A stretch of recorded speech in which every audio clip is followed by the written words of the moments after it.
Welcome to Honest Beers. My name is Leggy, and as always, I'm joined by Wally. How are you, mate? I'm good, mate. You good? I'm good. We're back in the studio this We are. week. It was a action-packed weekend for me. Yours probably a little bit quieter.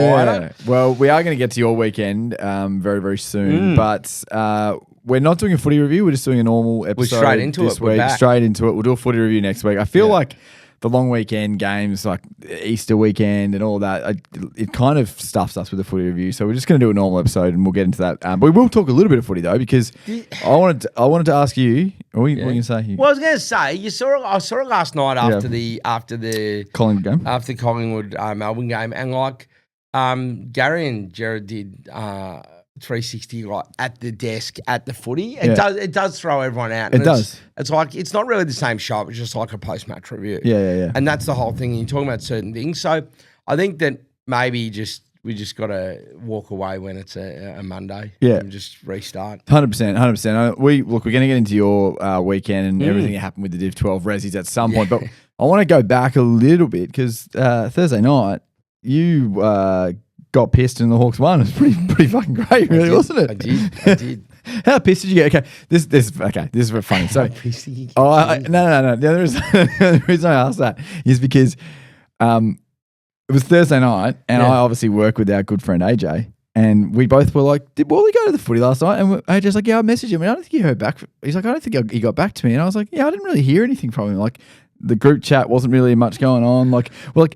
Surely Wally watched the Hawks somewhere." And then we did a little bit of a production meeting the next day for Honest Beers, and I found out that you may or may not have been absolutely pissed at the footy and you were hungover. Yeah. As with all the news crew as well. Olivia, our producer, everyone was pissed. I went with the... I hope none of their bosses are listening with to everyone, this. Well, the bosses were there. I went everyone from the AFL Today show, which was great. Or the were you in a box? The crew for that? No, Okay. mate. We don't do all that, mate. We just go to the footy. We do all that, don't you? Go to the footy. Just watch it out there, and watch it out there. Yeah. Where have you been doing, Global? It might have been. Yeah. Anyway, so it was really, really good, and just it was an enjoyable win. It was one we needed, but it was a good night out. Yeah. Hawks review. What are your thoughts on that? I mean, because you weren't very Barras battle. That's now we're back on board there, are we? Everyone's okay with it. I still don't get that. Like, you just find some things to go after everything you want, but the two things that people tried to make storylines out of, one is that that isn't a good idea. They were not the problem. The back line's doing great. We've been really restrictive on scoring. Like, there has been no issue with that back line. I've been super happy with that. The other one is that since Ginnivan got dropped and's come back around Easter, he's been elite. Yeah. And so we can drop that narrative. I don't care if people think he's a dickhead or not. I'll tell you what, I don't usually, but I enjoyed it. Because they were into him. Yeah. Mr. Goal, they're into him. And that, you know what? You want to give it, you got to take it. And he takes it all the time. He just cops it. So when he held the ball out, at first I was like, oh, shit. Don't do that yet. Yeah. But after we won, I was like, oh, fuck it. You know, good on him. Yeah, he is who he is. You can't change it no matter what time the game is. But I wrote on our rundown that I wanted to talk about the Barras Battle stuff because this is obviously we are a pro Josh Battle. We're a podcast. massively pro Josh Battle podcast. So I did want to bring it up. But one of the things that annoyed me, and we didn't get a chance to talk about it in last week's footy review, was that some sections of the media were saying that they made a mistake. They should have only got one, and that they basically have traded in the same player times two when they are completely opposite players. Like Barras is your sort of lockdown, big defensive guy who can take the beast, right? Battle, he's like Sam Frost, but he can dispose of the footy. Battle is your versatile, can play on tall. He kept Charlie Curnow goalless. Then a few weeks later, didn't play that well, but he was playing on Jamie Elliott. Like, he shows his versatility. If you watch that Hawks game, as soon as the ball would get kicked out of the 50, he was charging into the centre square to be an option because he's a release player, because he's actually a good user. And he's quite quick as well. It was just an extraordinary comment, and now I'm sure all the media will stop. But I just wanted to bring that up because I thought it was pretty frustrating. But we've got to get into the Div 12 Ressies review. We can't wait any longer. I and 5,000 other people on YouTube, I believe there were about 5,000 people that watched it, which is pretty good numbers for a live stream. Plus, however many people were in the venue itself. There actually was quite a few there. But firstly, how's the body? Body's okay. Yeah. Didn't put it through too much trauma. Yeah. I was saying to you pre we coming on air, like just the ankles and the feet and that, all a bit. It's stuff that you don't expect when you play footy. Like it's such a weird thing. Like you stretch more, you use muscles you don't normally use. I don't know how much whether you jumped or not, but generally I feel like jumping is something that no need for the jump. But yeah, I did stretch though. I did stretch, and I felt like I'd warmed up, and I felt like good out there. But look, mate, it was a pretty cool experience. Yep. So we went over. It was good. We just flew over on the Saturday, and then flew out Sunday. So it was in and out. It was fine. We weren't there too long. So we got in at 2:00. We were at the ground by sort of 4:00. So it was like get to the hotel, quickly get changed, pack your bag, get to the ground. It was all pretty quick. And then the game was. There was a lot more people than I expected taking it seriously. Yeah. And there was a lot.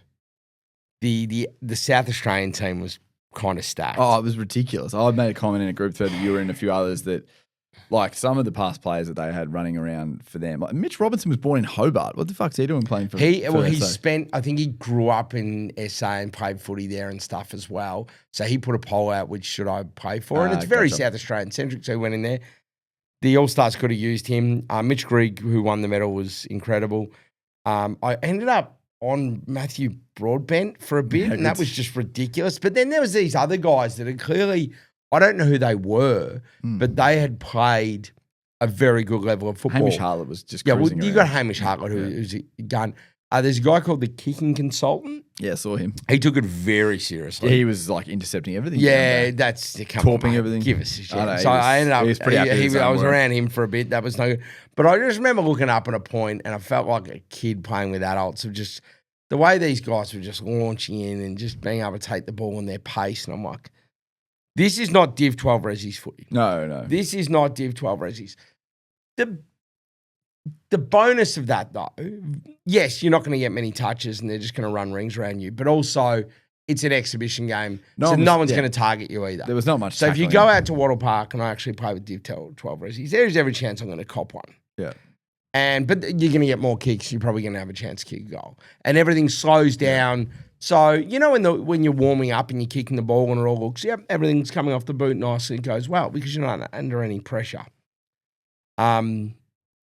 A little bit like I'm assuming AFL 9s is without the tackling, right? The game starts and you just feel slow. You feel slow because you're just competing against guys that, well, some of them were out of the AFL a couple of years ago. Yeah. But it's more those mid-tier ones, the guys that you clearly, they might have played Samford, they might have played a VAFA or an EDFL equivalent over there.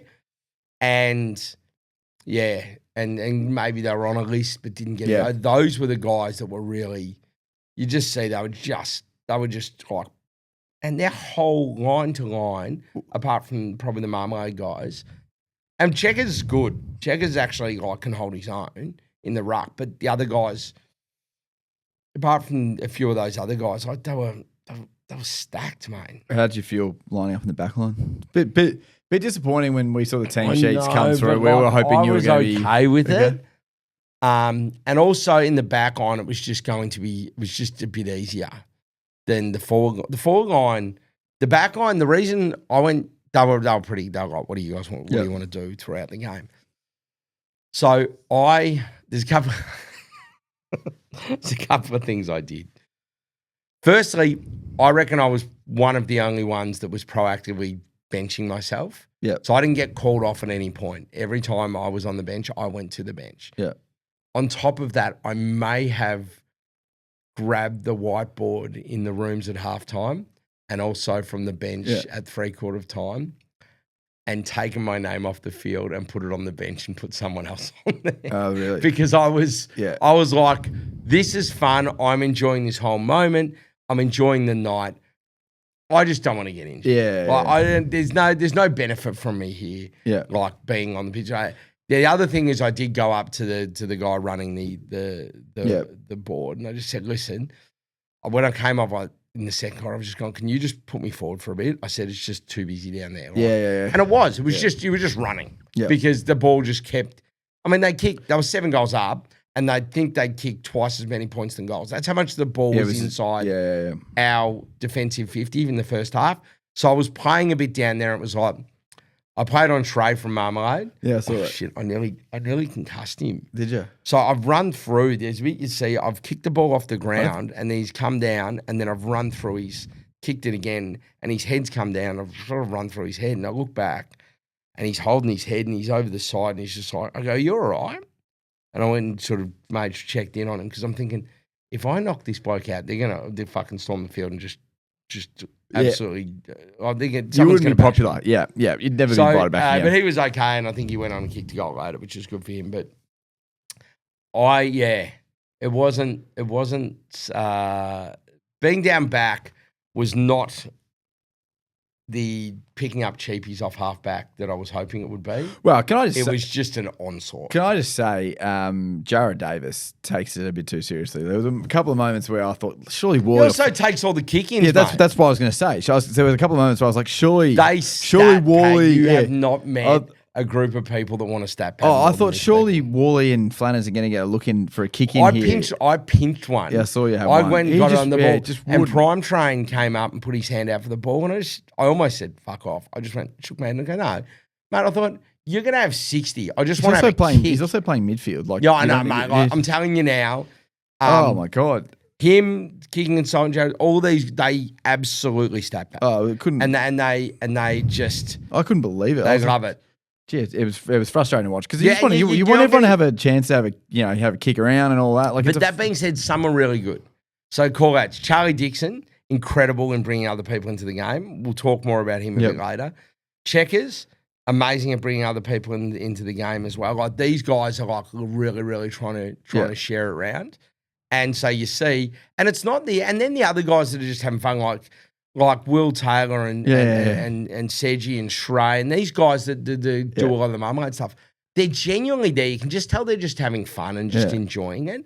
And they don't mind. They're just there for a laugh. And Will, they gave him worst player on ground and he loved it. And it's when you get the mid-tier players. It's not that. Most of the ex-AFL players were, like Mitch Grigg had so much ball, but I didn't feel like he was trying. It was just that he's so good. Yeah, they were just cruising. You could tell that. So it's not usually the AFL and it's not usually the guys that are organising it all. Yeah. It's the guys in the middle that almost might think there's an AFL scout in the crowd or something. It's those guys in the middle that are better than the rest of us, but they're not as good as and they sit in that middle patch. I reckon that is every time you have one of those games. 100%. It's not the best players, it's not the worst players, it's the people that sit in the middle are the ones that take it super seriously. To the level that they got there was one of the kids coaching this kick, Lenny. Charlie Dixon had him on his shoulders in the ruck in the last, and then they walked him down and kicking a goal. That was the level of seriousness of the game. When they got out to a big lead, Marmalade put all Shrey and Nida and all these guys into the midfield to make sure that we got some goals. So, the vast majority of people were playing in the spirit. There was a few, though, that, Definitely.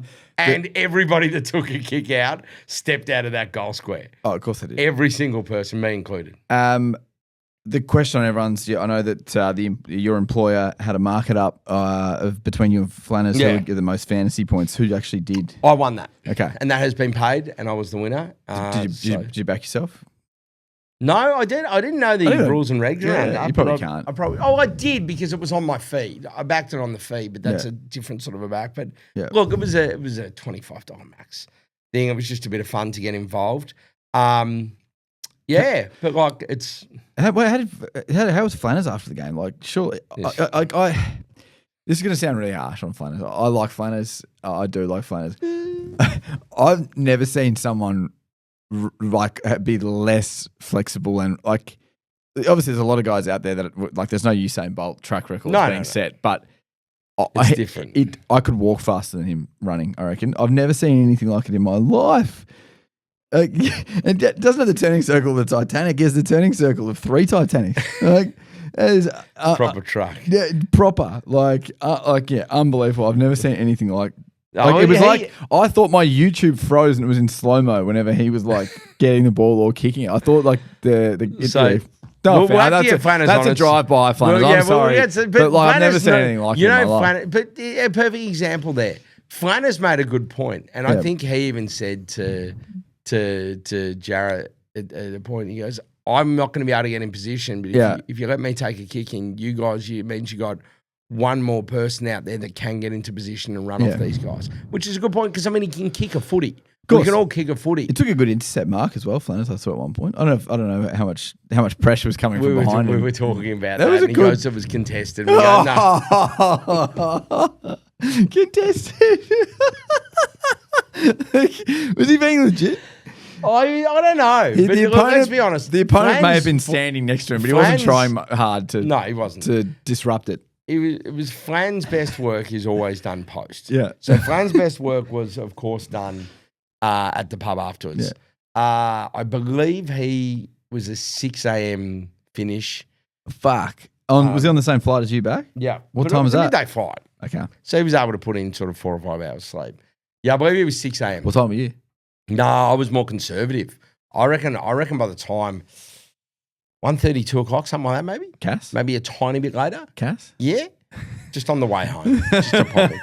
Tell you what I did find though, it wasn't successful this time, which is rare for Adelaide. But even when I sort of go in and that, like, if I'm ever going by yourself?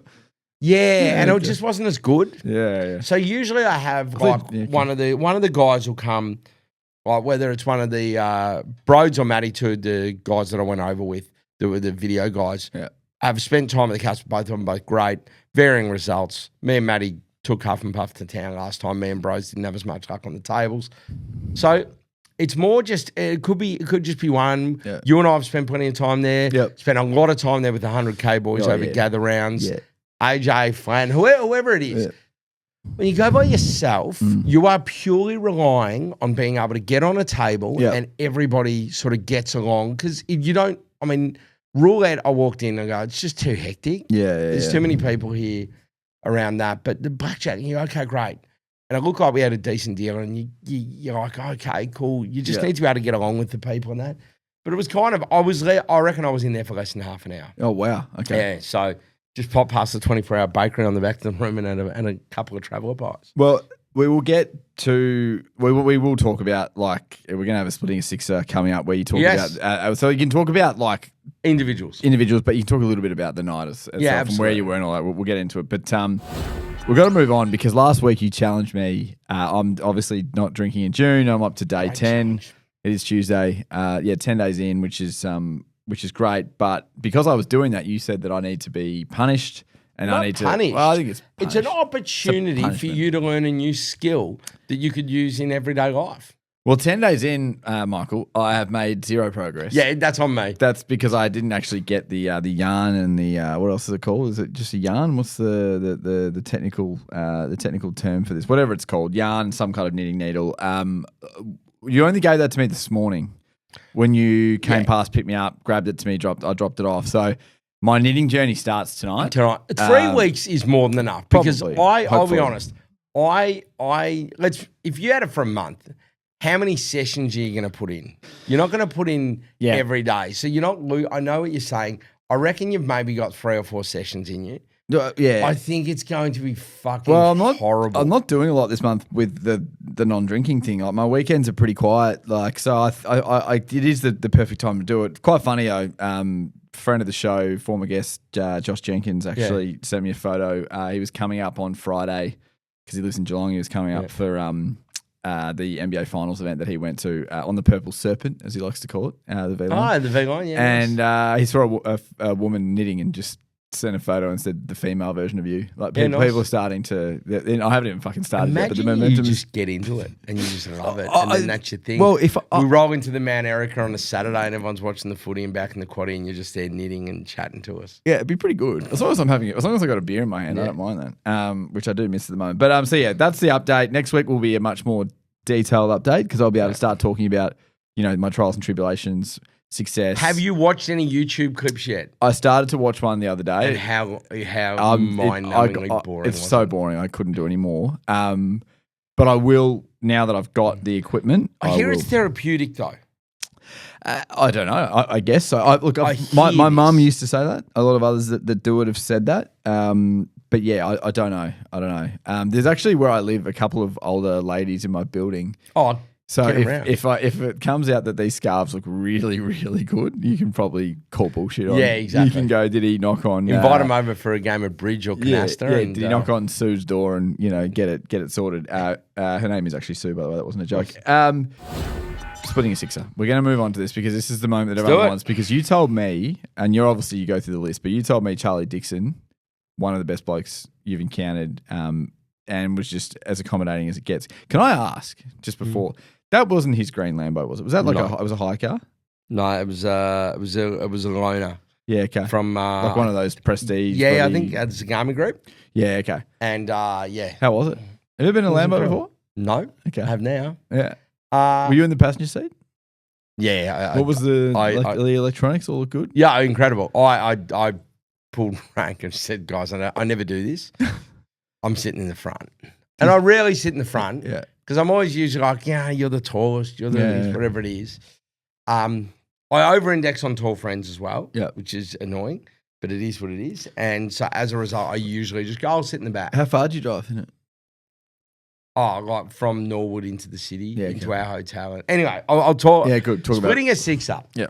So these are the 5 people I love to split a sixer with that took part in the Div 12 Ressies match at Norwood. I'm gonna just preface this with I haven't included anybody from our travelling crew. Yep. Because I've drunk more than enough beers with them over the journey. So the likes of Flanners and others. You're probably over splitting a sixer with Flanners now. Yeah. You might get one out of that. Splitting a six up. So the 5 I've spoken to, first one's Charlie Dixon. Yep. Charlie Dixon, he was the absolute epitome of what you want in these games. Yep. He spoke to everyone. He gave his time. He took it the right amount of seriousness. Yep. The level of his seriousness was perfect. He brought others into the game. Yep. You could see just he was just the sort of person that you wanted involved. The other thing is just a really nice bloke. Yeah. So we were chatting before, and then we ended up getting like our jumpers were next to each other, so we were sort of locker room buddies, which I sort of pushed the agenda probably more than he did. But that's fine. We got along really well, and then sort of post game, he goes, he's not going out to the post game after party, and he goes, what are you doing? And we go, well, why don't we go get a bite to eat? So I was like, okay. And he goes, well, how many of you are there? And I'm like, there's 4 of us. Yeah. Oh. And he goes, that's a good number. He goes, well, I'll just drive in the Lambo. And we go, okay, great. Can we go past the hotel? So we drive back, and in the car, we're like, oh shit, where should we go? And I'm having a look on Open Table. That app, you look on Open Table to go, Open Now and all that. It's Adelaide, it's not Melbourne. There is not hundreds of options for a 10 p.m. meal, because obviously it was a night game. So I go, what about Golden Boy? And he's like, he loves Golden Boy as well. He goes, how good Golden Boy? So we talk about Golden Boy for a bit, but then we realise Golden Boy is shuts at like 10:30, so we can't go, which is frustrating. And in hindsight, I wish I'd have rung and go, listen, just here with Charlie Dixon. In his Lambo. Can you get, do you reckon you could we come and have, but I should have, we didn't.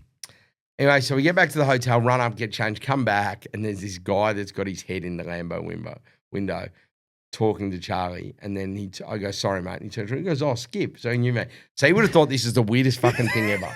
So he has rolled up to this Lambo. He's standing there, I'm assuming this guy was pissed. He sounded pissed. And he's like, rev it, apparently, like, give it. And then the window comes down. He goes, fucking Charlie Dixon. And he turns around, he sees me. I get in the front of the thing. He was just weirded out by the whole situation. It's pretty odd. And then got this awkward photo through the window of me and Charlie and him in the Lambo. Anyway. So then we go, all right, Charlie goes, we go and park in this car parking garage to walk to this, being able to get this booking at a restaurant. And we go, and this car parking garage was the sort of place, like, it was something out of movie. As we're walking down the stairs, there was we all agreed that there had been a next level amount of piss done on these on the stairs. You could just sense it the whole way down. Like we're like, this whole thing is filth. But we went down. Yeah. We're like, fucking how good is Charlie like doing this? So we go to the restaurant that we booked. And they go, oh, we're closed. I said, no, I said, I've got the booking there. And he goes, oh, shit, sorry. And then goes and grabs like the manager. She goes, I was trying to call you. We're shutting early. I said, you can't shut early. Yeah. So then we've got Charlie Dixon here. We came here in a Lamborghini, a green one. Anyway, so then we're like, oh, shit. And we're on, what's the Peel Street? Yep. Cannot get in to eat anyway. So we go out to dinner. Charlie's basically sacrificed his evening, taking us all out. Well, I didn't get the blame, but I was thinking in my head, hopefully he's not blaming us. Yeah. So we ended up going up and down, and it was just like we're not going to have dinner, and we didn't get to go out and eat dinner. And eventually it was just like grab something on the way through, and then he went home and we went to the after party. So I was flat. But through all of that, still great. Chatted to him since. Absolute legend. There is nobody that sort of took part that you wouldn't want to sit down. But we'll get him on the show. He'll come on and have a chat. All right, next one. This is because I want to do something with it. So Archie and Miles Shep mates, okay? So those boys, great boys, like them, would want to have them as a group, but only one at a time. I'd really like to have them to do like a Parent Trap style scenario where we get them to come in and out of the drinks because we're splitting a six. There's all of us in a room. Good idea. And I just want to I've just always thought it would be cool to orchestrate a Parent Trap. Obviously, where you got two twins that pretend to be each other, and we just go with one, and then we just rotate them in and out. But also, they're good. They're good. They're good. They're rippers. I like them as well. They actually, I'll give a shout. The Clifford Foundation, they utilise the people that we're playing within this group. So obviously, Div 12 Ressies goes back to like grassroots footy and to clubs, which is fantastic. But they also use this as a platform to help a foundation in need called the Clifford Foundation. It's worth having a look at. Okay. And a lot of us donated to that, which was really cool of them. But just people that do that sort of stuff I rate because it's like, it's easy just to go about it and just get your head on camera and all that. Yeah. But the fact they actually contribute, which is great. Next for me is Checkers. Look, all the Marmalade guys are great value, but at the end of the day, Checkers, the event doesn't happen without him. But mostly, let's be honest, he's a good bloke. And well, if we're splitting a sixer, it's nice to have a bit of music. So you bring the DJ. DJ Checkers. DJ Checkers. Next one, Matty Knight. You may or may not have heard of Matty. Nightmare. I'd heard of Nightmare before, but I don't know much. So he's Travie Head's manager. Really? So friend of the show. Yeah. He's Travie Head's manager, which is a big. You guys would have. We hated each other in a little text group now. Anyway, but he's the other organizer of it, and he's an absolute king. Stewie Jew-esque performance, probably Stewie Jew when he's coaching. Left foot and rotund. Yeah, and absolutely, like his highlights are hilariously good. His interview on the broadcast was actually quite good. He was like, it was like, you brought it together sort of thing, and he said something along the lines of like, oh, I'm actually surprised there's this many people here. Like the guys did nothing kind of thing. Like it was hilarious. He was just taking the piss out of everyone, but seems like a good fella. Yeah, no, very, very good. So anybody that can play like Stewie Jew, is good in my book, and we actually got to have a few afterwards, which was good. And he looks like he hates a beer. Yeah, just absolutely. They're shocking. Yeah, he was one of many that had 6 a.m. flights. Yeah, there was a number of guys. He had to come back to Melbourne for work, but there was a number of guys at the airport. Jeez. Some of the younger guys had 6 a.m. flights. One of the guys, Cardman, he flew to Bunbury. Then got there after the game finished. He missed the game. Oh, my God. Why would you? That's unbelievable. He's trying to go to every AFL ground over the season. Gotcha. I don't know Did he miss the whole thing? Yeah, he got there after the final siren. Yeah, wow. Always reminds me of when friend of the show, Paddy Garshagan and Rich Hummerston drove across Australia to go to Perth to watch Melbourne in a prelim. They did it for Sportsbet. It was content. It was great. Melbourne in a prelim against the West Coast Eagles in 2018. When it was 70 to 10. And he got there at quarter time and it was over, and he just apparently just sat there with trays of beer, just drinking sorrows. It was extraordinary. Yeah, so good. Yeah, the cameras went off at that point. Imagine driving. He drove 3 days to just your team's over. It'd be like when drive over to Adelaide. Had a mate did that, and then Trent Cotchin decides to kick into the breeze. Mate, no good. All right, lastly, drive by for Koch there. Lastly, a guy I have actually had beers with before, and he's one of the greats, Cal Ferguson. Yes. The main reason I put Cal down, though, is that Cal, I actually lined up on him. Yes, I saw that. Yeah, so, and he was good goal as well. he was good enough to kick. I think he kicked 2 or 3, and he missed a few, but he was good enough to kick none of them on me. Yeah, good. Yeah, he waited until he was playing on a Flanners or somebody else. He kicked none of them on me. When he was playing on me, he really went easy. So I was really appreciative of that. So yeah, mate. But and we might hear a little bit more from him. That's a good segue because we've got Cal coming up now. I believe he's dialing in. So that's showbiz. The way you did that, it was very good. No, I like that. We've got Cal coming on now, so we may as well get to him. Now, Wally, we're very lucky. We mentioned it off the top. You played in the game. We've got Cal Ferguson, who played against you, lined up against you as well, which is kind of funny, given you and Cal have know each other, and then you end up playing on each other on Saturday night. Yeah, but as I said, he was good enough to not kick any of his goals on me. He saved that for others, so I was appreciative.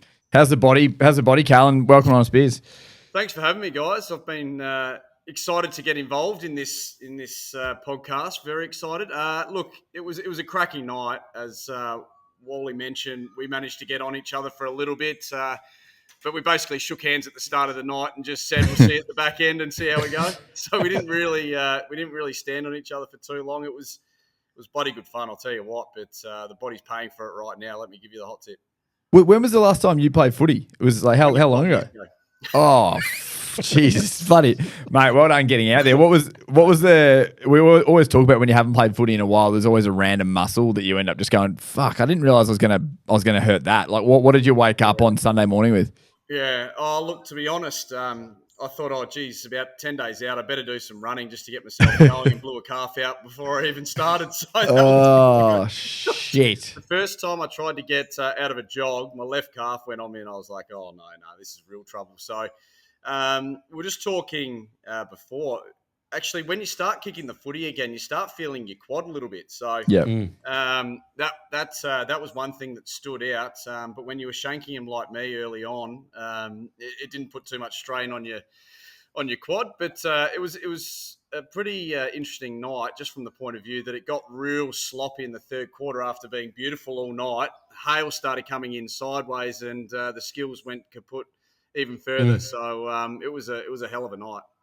Yeah, the conditions were like I felt for you. I was just to say, I was on the couch, had it on the TV with the YouTube stream up, like thinking this is the last thing I want to do would be to be playing at Norwood Adelaide right now in those conditions. So I felt for you. I was hiding on the bench when the hail came, and then as I was getting through, I started to feel just like for some of the guys out there, I'm like, look, I'll go on for a bit and just because they're just getting. At least had the long sleeves. Yeah, exactly. Yeah. The long everyone. I haven't played in long sleeves since juniors. It's fantastic. How long did it take for you, Wally?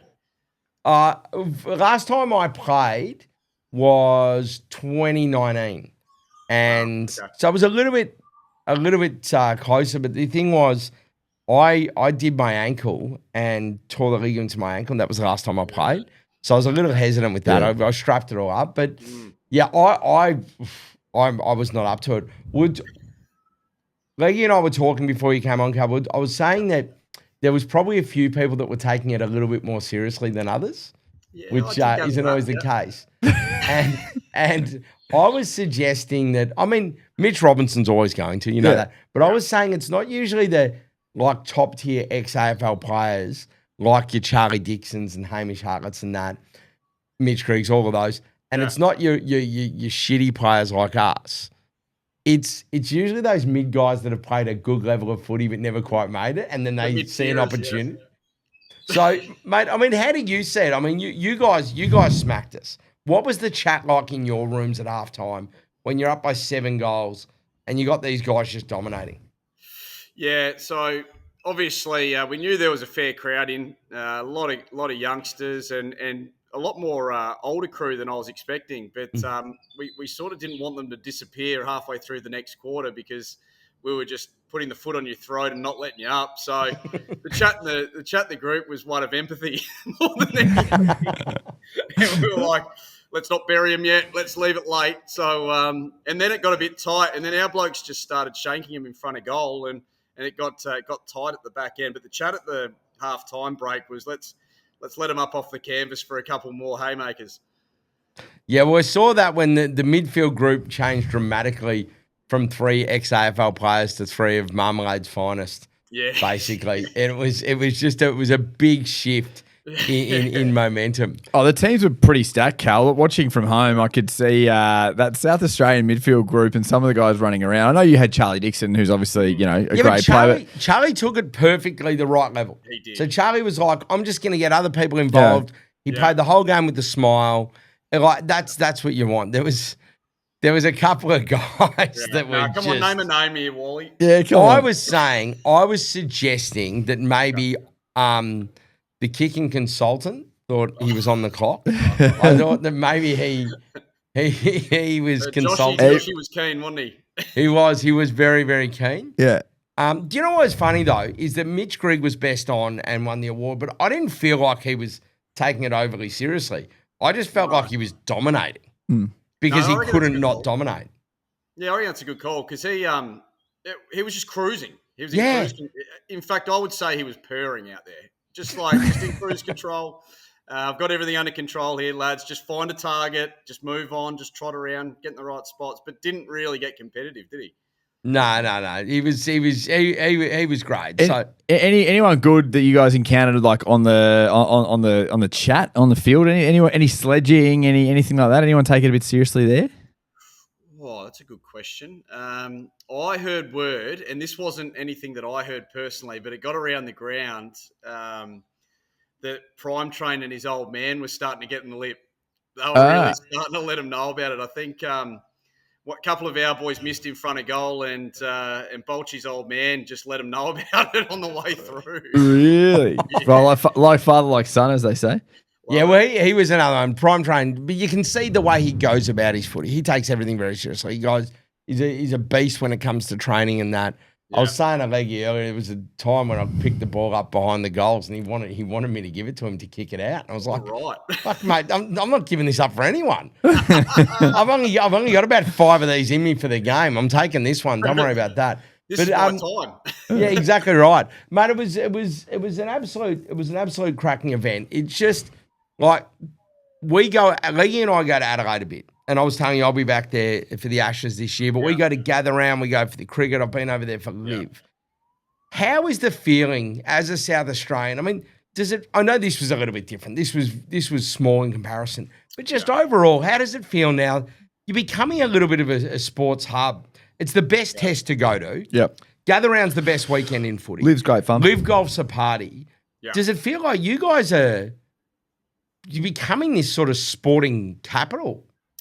Yeah, it feels like we're on, Wally, to be honest. And you feel proud about it, to be honest, because we've probably been just under the radar for a long, long time. It's a great city, as you guys are aware, and you just pumped it up there. But there's so much to offer. And people, I felt like during COVID, where we probably had a bit more freedom within our state during COVID than most, people were coming and seeing exactly what the state has to offer. So at the moment, it feels like if there's a big event up for grabs, we're getting it, and we're not just getting it; we're banging the door down until it's on our doorstep. So, look, we're really proud. A lot of the people in Adelaide are absolutely loving what's coming our way, and look, maybe it's cost us a bit of money, but you've got to spend money to make money, and I think it's been a huge win for small business as well, and medium-sized business here, the pubs, the local cafes and restaurants. It's been huge, mate. And, long may it continue. Not only are you getting these events and you're going after them, but when you get them, you are just crushing it. Like Gather Round, it couldn't be any better. Like, I don't know how you could do Gather Round better. Live Golf, fantastic. My question is, if you were able to go and poach one event from Melbourne, would you take the Grand Prix back, or would you take the Australian Open, which is the people's tennis event? Which would you want? Grand Prix back or give us the Australian Open. We'll build some extra courts and we'll turn it into an even better party. No, I'll take the F1 back, I reckon. I remember going as a kid, real young, obviously got poached a long time ago now, but I remember going as a kid. That was just an unbelievable event, and it became a part of the culture here in Adelaide. And I remember if I wasn't at the race, I was, with the family. I was at a family event with extended family and friends, hosting a sweepstake or something like that, and it'd be a huge event based around the F1. So I'd take that back in a heartbeat. And we're all feeling a lot closer to F1s these days than what we used to with Drive to Survive. So bring it back, and I'll have to mention it to Mally next time I see him, Peter Malinauskas. This is a dumb question. Where was the GP in Adelaide? Where was it actually held? Through the city, and just on the edge of the city. It was absolutely cool. Magic. Street circuit. It had so much about it. The city was literally alive. I was obviously a lot younger back then, but the people that were around sort of our age now, when it was at its peak, they just said it was absolutely incredible. Go past Golden Boy and everything. I'll just tell you right now, I would 100% be okay if we lost. Okay, do you know what? Olivia, our producer, is a massive GP fan, and she's shaking her head, seeing Walley going. No, I'm going to say what you say here, Walley. I reckon. I'll tell you what. This is Walley doesn't speak for all of Victoria. No, I don't. I think it's good. Financially, it's good and it's great. And Albert Park's never looked better. So all those people that were whinging about it originally should get over it. I'll tell you right now, I have never been to the Australian Grand Prix. Haven't you? So I'm going to go. We're going to go next year. I'm going to go. I watch it. I just have never been, which is kind of the youngest. And you love a corporate. I guarantee you, if Adelaide stole it back, I would pretty much go to Adelaide for it every year. Which is weird because I love traveling to Adelaide for sport, but when it's in Melbourne, I don't really care. See, I actually don't mind your thought process there. Like, as long as Australia keeps the race and it can still 100%. Be accessed, I don't mind the idea of going to Adelaide for a GP weekend. I'm really like Adelaide's just gone up the rankings. Every time I go there, it goes another ranking up. And it is my second favourite city behind Melbourne. And there is a case to be made. I've even said before that if I could move my entire life, my network, my family, and that from one city to another, I would consider moving to Adelaide. But it's just too much here. Best state in the country. It is incredible. You're the best premier, that's for sure. Pardon? Won you over yet? Yeah, you have, mate. I like Gather Round. I've loved it. I went to live. I love the Barossa. There's wine country. There's so much to do there. I've always said that. Look, would I live there? I don't know. I don't know if I'd live there, but it's. I'd go there twice a year. I mean, it's a bit like my feeling towards Melbourne. Like, I love getting over to Melbourne. I love the sports culture. There's always something going on. Yeah. It's just the ease of living here. I'm an hour away from the Barossa, hour from McLaren Vale, golf courses here, beach is 20 minutes away. Like, it's just the ease of it's just too hard to let go of now. But Melbourne, I just love the culture. Mate, speaking of Melbourne and Adelaide, we're talking about two places where there's obviously a lot of great cricket. We've got Boxing Day, we've got the Adelaide Test. Yeah. How are you finding the transition from playing into the media? Because it looks seamless from what we've seen, mate. And you're doing radio and TV. Talk to us about that.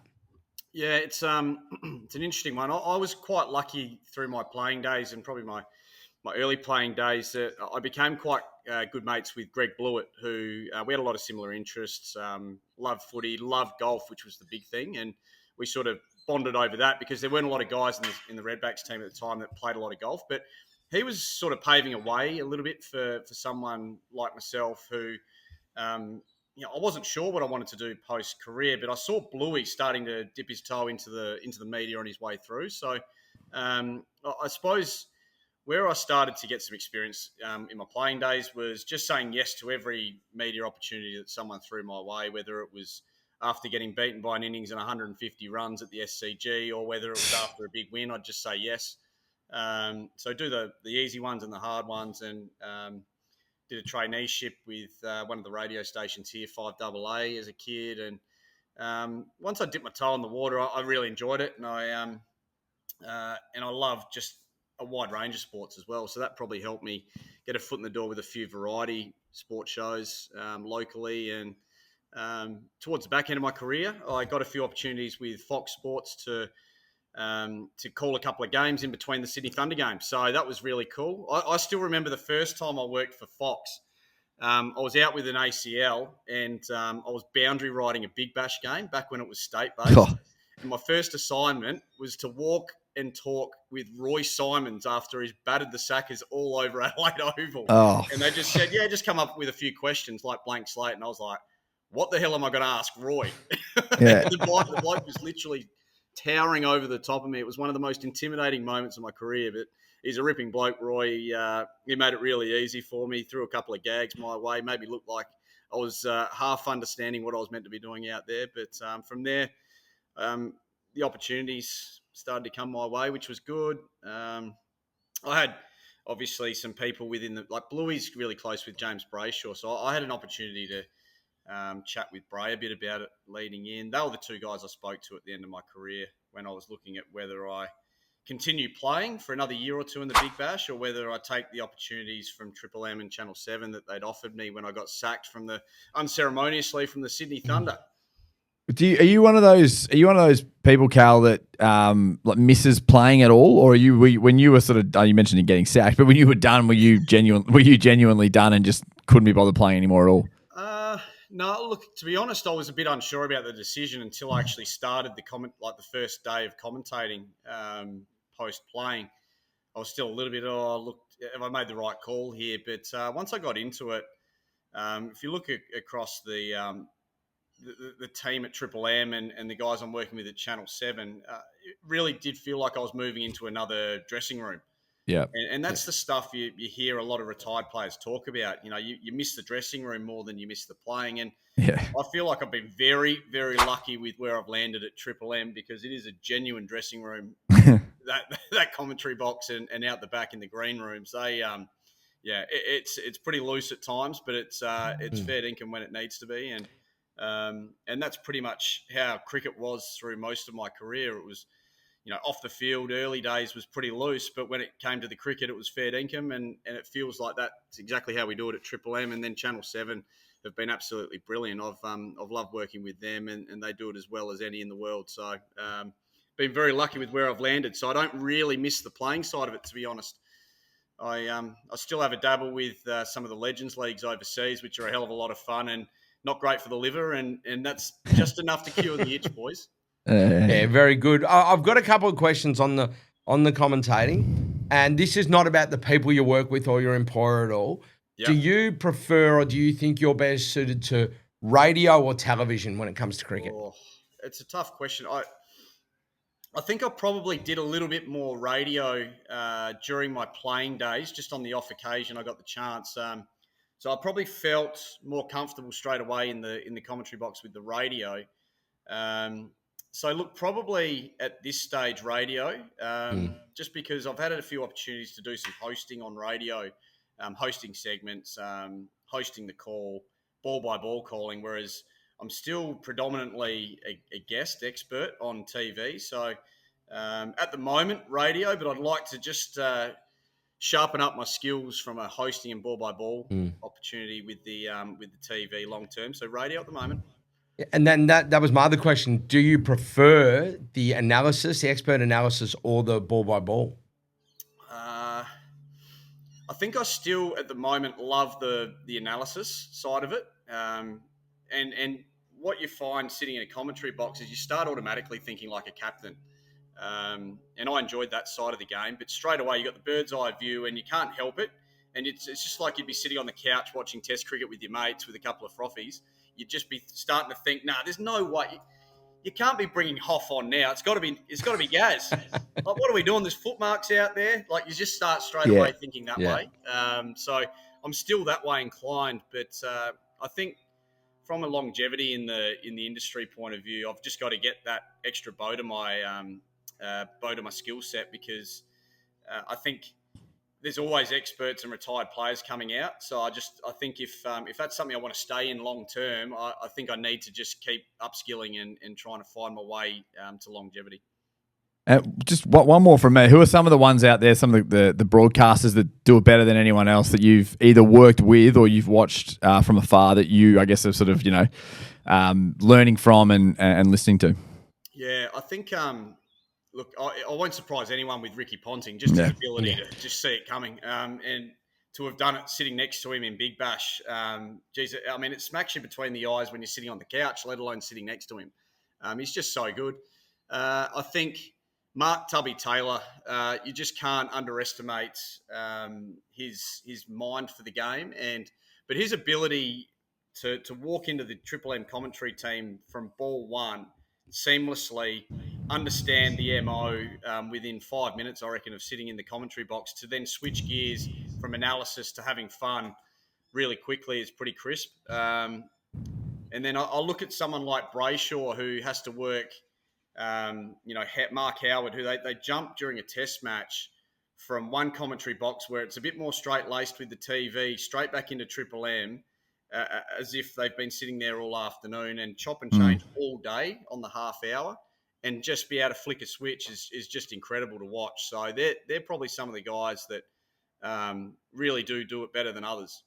Yeah, well, it's a good, great answer. Yeah, very good. Mate, last one before we let you go, just talking about, we always ask this, if anybody that's played at your level, we always ask a question, and I know it's a bit generic, but I'm always interested in the answer. Yeah. Give us your best player you've played with or against, okay, and maybe one that we wouldn't think of that was better than most people thought. So an underrated one and the best you played with or against.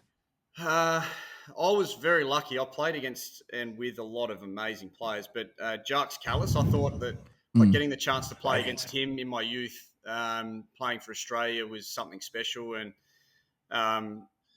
watching him face our battery of quicks who were, I reckon, when we took him on in a one-day series in South Africa, I reckon we had 3 guys bowling 145 plus. And for a guy to look like he's half asleep playing a forward defence or punching one off the back foot, facing that, it was just extraordinary to see up close, and then bowling 140 at your back of a length.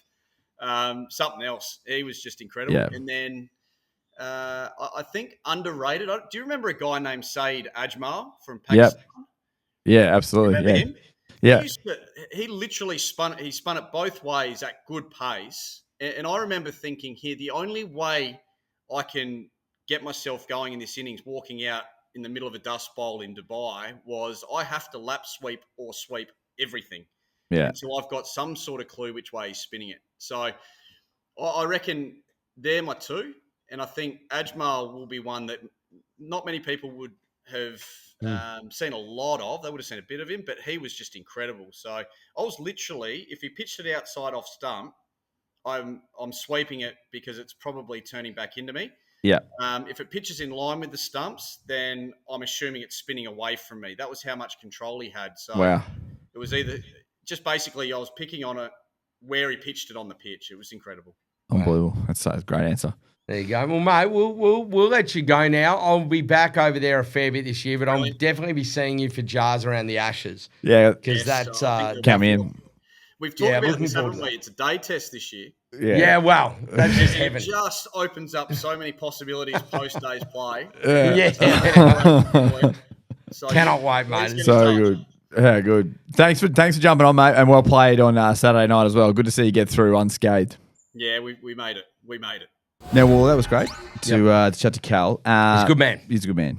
Moving on, though, we're changing things up. We're not doing Paddo's Pondering this week. We're not. I've requested control this week of this particular segment. And from what I'm hearing, because I don't know a lot, but from what I'm hearing, we've potentially got a young Paddo. Have we found someone that has been inspired by Paddo that has their own form of a pondering? I'm digging, but I feel like, okay, so friends of the show, AFL Today, the guys on AFL Today, cracking show. Yep. And one of the panelists on that is Marcus. Marcus is a young guy, absolute gun. Yep. Like him, barracks for the Bombers, but he's not. Don't hold that against him. No, I don't think he's a real traditional Essendon supporter. Yeah. Okay. Anyway, whatever that means. He's showing signs of Paddo in my discussions. And we spoke about how I was at the footy the other night. Yep. And he threw this out to me, and I've asked him on the back of this, I want him to come up with some more. It's a proper hypothetical that I think you and I just need to dissect. Okay. If you had to eat every item from an entire supermarket, how long would it take you? I love this, right? Nothing goes off, nothing gets restocked. So it's as is now. So you go to Coles. So we're talking or like Woolies, a proper one. So not a Coles local, not like an RGA. not a local, not a Metro, not a Ressies, like Coles. not a Toscanas. I don't want to hear about Seclunas or Leos. I don't want to hear about any of it. Seclunas. Yeah, there you go. So all I want to, it's Woolworths or Coles. I mean, I'm just thinking about like, how long would it take you just to eat something in an aisle, let alone the whole fucking store or the frozen years, right? Yeah, it has to be 5 years, 4 years. And you can cook, right? But the frozen I'm eating this by myself. I'm not sharing it with anyone. 100% no. Okay. If you want to share with a mate, you need 2 supermarkets. So that's the bottom line.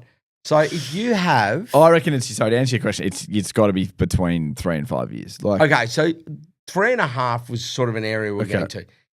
How'd you get to 3.5? We're just trying to work through it. But like, if you think about the frozen food, that's easy. You just start working through it bit by bit by bit. You'd have to be a bit calculated. The fresh food, easy. Maybe even though I was talking about, it's probably years. 2 years, like 5+, not 3. But it starts to get really bad when you get to like, I've eaten all the fresh food and I'm making combos that just don't work here. Okay, so here's the other thing. How do you get through all the flour and the like baking powder and the yeast and the spices? Because there is not guaranteed that there is enough of all of those to make the ingredients. And like here's the other thing. Okay, so are you starting to put baking powder on stuff that you would normally put it on just to get through? I was thinking, would you just go, all right, anything that is not a whole food, you can use until all the whole foods are gone. Yeah. So if you can use all the nutmeg you want on pumpkin. But once the pumpkin's gone, you can throw the nutmeg out. Yeah. Or you can use all the salt and pepper until all the other foods are gone. But if you're just left with an aisle of spices and salt and pepper and stuff, maybe don't. Do you have to open up every jar of garlic and ginger and chili and eat it like it's a fucking stew? It would take... For me, it's the planning, the meticulous planning that would be the hardest part of all of it. What's the best aisle? Oh, I was thinking about this. So I'll give you the aisles. Okay. Jeez, that's hard. Do you mean the best is in which one? The meat and poultry, that's the best, right? Any of that, take that out. Meat and poultry and the fresh and the frozen, they're the best because they're all meals, right? Yep. Here's your options. I'll give you the options. You tell me which best. The option which is the dairy aisle of like the cheeses and the yogurts. So that's and my the milks. favorite. Okay, then. The option that is the traditionally they'll have the Asian, the Mexican, and the pasta and the sauces. Pretty good. Then you've usually got an option that has tin veg, tin tuna, soups. Yeah. Not bad. And then you've got easy. Then you've got the confectionery aisle with the chips and the that. Geez, you'd be.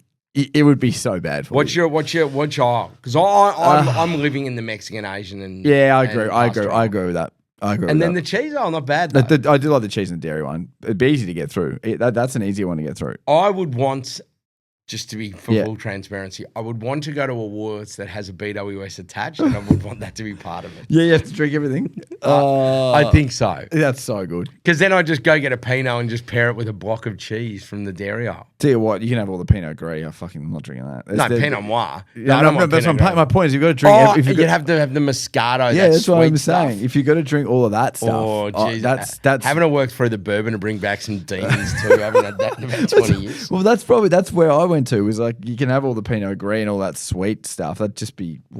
I just couldn't do it. It's over 5 years, isn't it? For what the whole thing? I think it has to be. It is. It's massive. Can you imagine the feeling of like when you got down to like the last bit? Imagine your last meal because you'd have variety. There wouldn't. It's not like you have to eat McDonald's every day for you. Though, and it would, but it's just we all kind of do. You get quite creative though in the kitchen. Yeah, we all kind of do this over like in your lifetime. Yeah, I think about now. In my lifetime, do I think I've eaten an entire supermarket of food? And you probably go, well, no. And you start to go, oh, shit, hang on. Maybe this isn't 5 years. Maybe this is 50 years. Yeah. All right, here's what I'm going to do. I'm going to do some maths. I'm going to contact, if anybody knows somebody that runs a supermarket or I don't know how the like employment hierarchy works at a supermarket and who'd be able to answer this. But I actually want to do some maths on this. By next week, I'm going to come back with a better estimate. Then the more I think about it, I think it's more than 5 now. I'm thinking now it's decades, not years. I think it's decades. Well, what was my initial guess was 3.5 years. There's no way you're doing it in 3.5 years. Yeah, okay. Okay, Yeah. if you have 3 meals a day. So I think initially you'd end up eating more. You would. Early because you go, I want to get on top of this. Yeah, but let's say it's even 3 meals. And you'd eat bigger meals, but you can only eat so much. Your appetite doesn't increase through this. So if you have 3 a day, what's that? Roughly 1,100 meals a year? Yep. So that's quick arithmetic. Yep. There is no way. Yeah. There is so much more food in the supermarket. Yeah. Think about those frozen fridges with all like the peas and everything. Like that's just stacks upon stacks upon stacks. Hang on, think about that. I'm going to go count them. I'm going to go to the supermarket tonight and I'm going to count how many bags of peas and stuff there are. Because there wouldn't be 1,100 frozen meals in the supermarket. So I reckon you could knock off frozen in 1 year. Fuck, that'd be a grim year. Oh, would it though? So veggies and that'd be fine. Yeah, it would. You'd be pretty sick of it by the end of it. Oh, imagine when you get to the aisle. There's only so many peas and carrots you can eat. The pies in the tins and shit.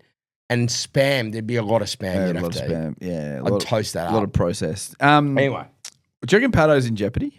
Could be. If Marcus keeps rolling this sort of stuff out. That's pretty good. Good work, Marcus. Have you challenged him to do it? I've said to him. Should I tell Paddo this? No. Well, Paddo just needs to work out where he's at because I know he teased it on another. He's got another podcast of his own. He's on about. I don't even know how many podcasts he's on at the moment. I can't keep up.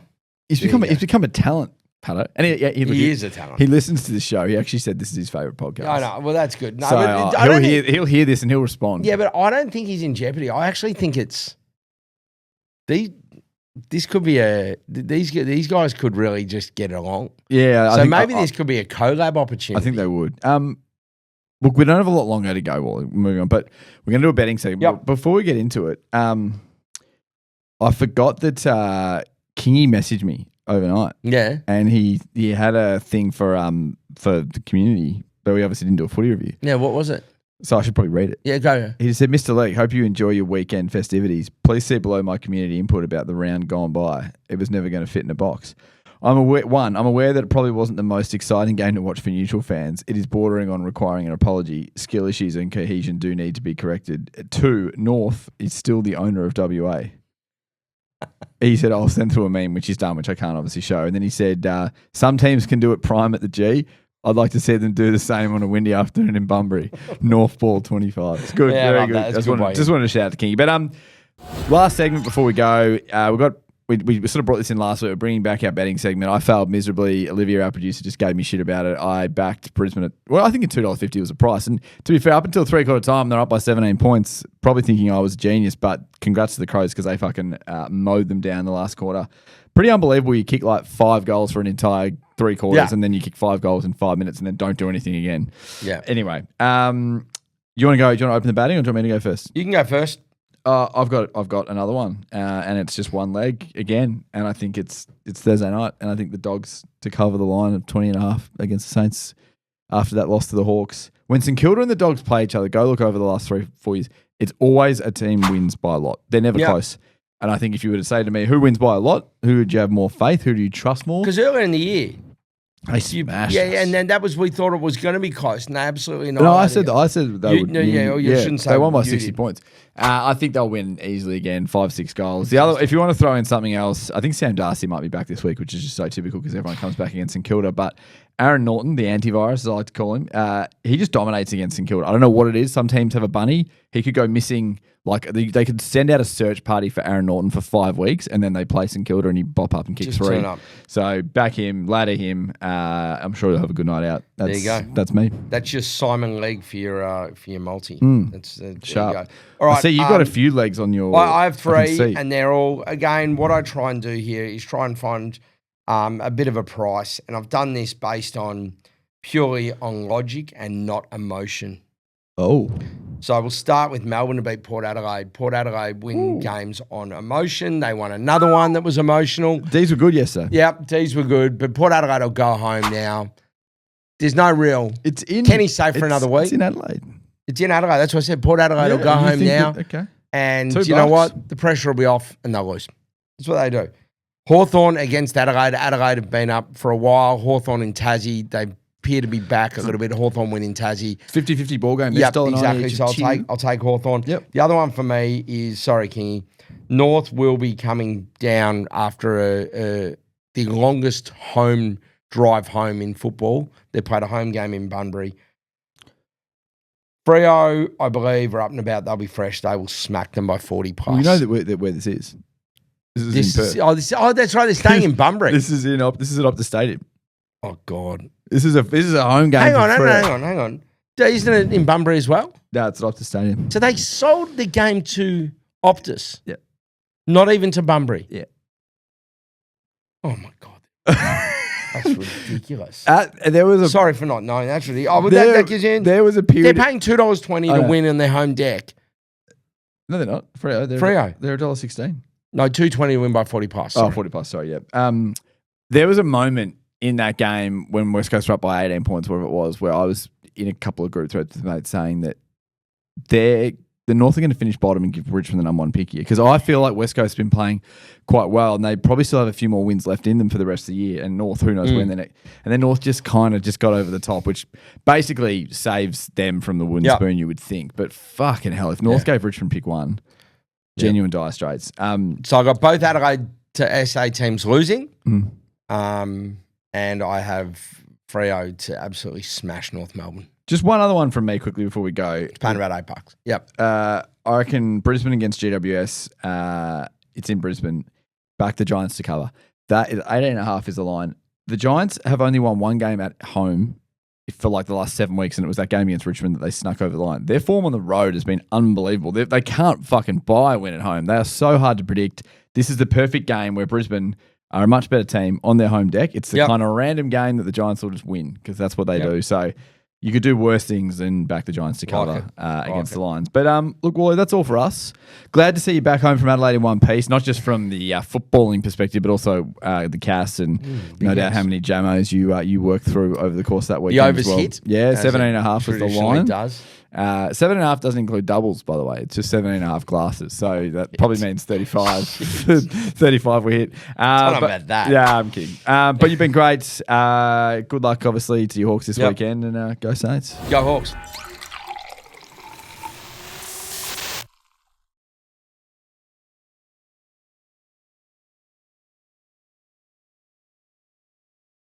Chances are you're about to lose.